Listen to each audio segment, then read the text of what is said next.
کیسے ہیں دوستو؟ اللہ تعالیٰ کی خاص رحمت نازل ہو سیدنا حسین ابن علی رضی اللہ تعالی عنہما پر کہ جنہوں نے اپنی عملی زندگی سے اہل اسلام کو جینے اور راہ حق میں قربان ہونے کا سبق دیا۔ آج بہت بڑا المیہ یہ ہے کہ حضرت حسین رضی اللہ عنہ کی صرف شہادت کو بیان کیا جاتا ہے، اگرچہ آپ کی شہادت سے بھی ہماری زندگیوں کی زندگی ملتی ہے، لیکن آپ کے فضائل و مناقب، سیرت و کردار، زہد و تقوی، خشیت و للہیت، علم و تفقہ، عبادت و ریاضت، تواضع و انکساری، جمال و کمال، عفو و درگزر، فیاضی و سخاوت، گفتار و رفتار، جلوت و خلوت، قول و عمل، ایثار و ہمدردی، عادات و اطوار، خوش خلقی، حسن سلوک، مروت و رواداری، شجاعت و عزیمت، دور اندیشی و فراست، حکمت و دانائی، محبت و معرفت خداوندی اور متبع سنت ہونے کی باتیں عموماً نظر انداز کی جاتی ہیں۔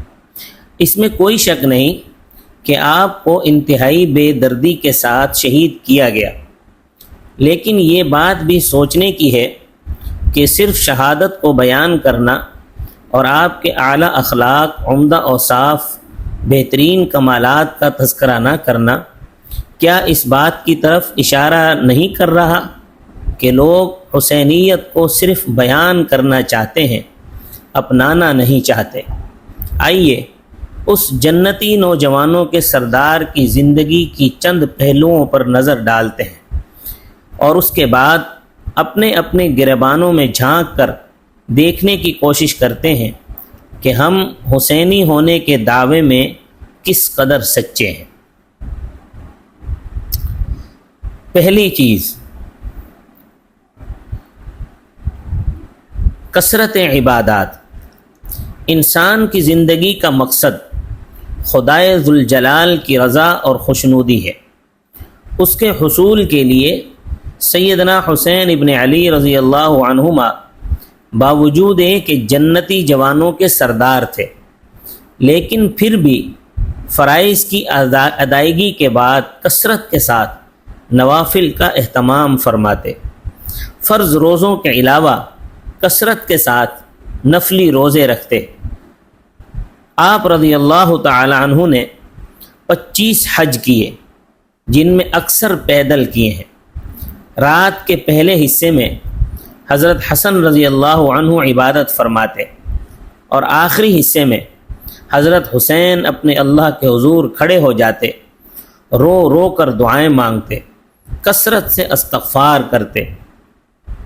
آپ کے عبادات کی عادت مبارکہ شہادت تک جاری رہیں، یہاں تک کہ میدان کربلا میں آخری رات آپ ساری رات عبادات میں مشغول رہے۔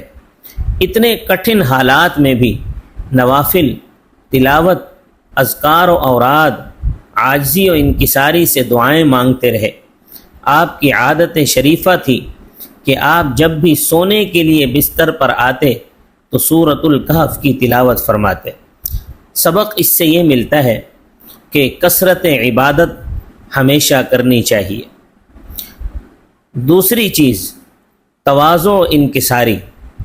تکبر انسان کو برباد کرتا ہے اور تواضع قرب الہی کا ذریعہ ہے۔ خانوادہ نبوت کے اس چشم و چراغ نے ساری زندگی تواضع کے ساتھ گزاری۔ ایک بار کہیں جا رہے تھے تو کچھ غریب لوگ راستے میں آپ کو ملے جو اس وقت کھانا کھا رہے تھے۔ انہوں نے جب آپ کو دیکھا تو عرض کی کہ اے اولاد رسول، ہمارے ساتھ کھانا تناول فرمائیں۔ آپ سواری سے اترے، ان کے ساتھ بیٹھے اور کھانے لگے۔ آخر میں فرمایا، اللہ تکبر کرنے والوں کو اپنا دوست نہیں رکھتا۔ پھر ان سے کہا کہ میں نے آپ کی دعوت قبول کی ہے، آپ بھی میری دعوت قبول فرمائیں۔ کچھ دیر بعد ان کو اپنے گھر لے آئے اور اپنی شان کے مطابق ان کی دعوت کی۔ اس سے ہمیں تواضع کا سبق ملتا ہے۔ تیسری چیز، عفو و درگزر، عداوت و کدورت اور باہمی رنجشیں صرف افراد ہی نہیں خاندان بھی تباہ کر دیتی ہیں، جبکہ عفو و درگزر کی بدولت معاشرے میں محبتیں جنم لیتی ہیں اور قائم بھی رہتی ہیں۔ آپ رضی اللہ تعالیٰ عنہ کی تربیت جس گھرانے میں ہوئی وہ علم و ادب، تہذیب و اخلاق کا ایسا نمونہ تھا جس کی مثال نہیں ملتی۔ ایک بار آپ کے چھوٹے بھائی محمد بن حنفیہ رحمہ اللہ سے کوئی ایسی بات سرزد ہو گئی جس سے آپ کو تکلیف پہنچی۔ آپ نے بڑے بھائی ہونے کی وجہ سے ناراضگی کا اظہار بھی کیا۔ محمد بن حنفیہ رحمہ اللہ فوراً گھر پہنچے اور حضرت حسین رضی اللہ عنہ کے نام ایک معذرت نامہ لکھا، اور کہ اس میں یہ لکھا کہ آپ کو شرف و فضل کا جو درجہ حاصل ہے میں کسی صورت وہاں نہیں پہنچ سکتا، اگرچہ ہم دونوں اپنے والد حضرت علی رضی اللہ عنہ کی اولاد ہیں۔ باپ کی جانب سے خونی رشتے کے اعتبار سے ہم میں کوئی فرق نہیں، لیکن والدہ کی جہت سے آپ کو جو مرتبہ و مقام ہے میں وہاں تک کبھی نہیں پہنچ سکتا، کیونکہ وہ رسول اللہ صلی اللہ علیہ وسلم کی لاڈلی بیٹی ہیں۔ اللہ تعالیٰ نے آپ کو میرے مقابلے میں جو شرف و کمال بخشا ہے اس کی لاج رکھتے ہوئے مجھے معاف فرما کر مل لیجئے، ورنہ اگر میں اس معاملے میں پہل کر گیا تو آپ اس فضل سے محروم ہو جائیں گے۔ حضرت حسین رضی اللہ عنہ نے یہ خط پڑھ کر تیاری کی اور سیدھے بھائی کے پاس پہنچ کر انہیں گلے لگا لیا۔ اس سے ہمیں خونی رشتوں کے تقدس کا سبق ملتا ہے۔ چوتھی چیز، جذبہ خیر خواہی۔ بخل اور کنجوسی انسان کے عمدہ اوصاف کو کھا جاتی ہے، جبکہ سخاوت و دریا دلی انسان کی بلندی اخلاق کا مظہر ہوتی ہے۔ ایک بار ایک دیہاتی مدینہ منورہ کی گلیوں میں گھومتا پھرتا تھا، آپ کے دروازے پر رک گیا اور دروازے پر دستک دی اور ساتھ میں اپنی غربت اور لاچاری کو اشعار کی صورت میں بیان کیا۔ آپ اس وقت غالباً نفلی نماز میں مشغول تھے۔ سائل کی آواز اور فقر و فاقہ کا خیال فرما کر نماز کو ذرا جلدی مکمل فرمایا۔ باہر تشریف لائے، سائل کی حالت دیکھی تو اس پر فقر و فاقہ کے آثار نمایاں تھے۔ گھر واپس لوٹے، اپنے غلام قمبر کو آواز دی کہ کیا کچھ نفقہ میں باقی ہے۔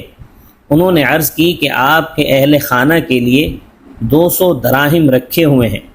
آپ نے حکم دیا کہ ہمارے اہل خانہ سے زیادہ ان دراہم کا یہ ساحل مستحق ہے، اس سائل کو وہ سارے دراہم عنایت کر دیے جائیں۔ چنانچہ وہ سارے دراہم اس کو عنایت فرما دیے۔ اس سے ہمیں سخاوت اور لوگوں کی خیر خواہی کا سبق ملتا ہے۔ سیرت حسین رضی اللہ تعالیٰ عنہ کے چند گمنام گوشے اور بھی ہیں، وہ انشاءاللہ ہم کل بیان کریں گے۔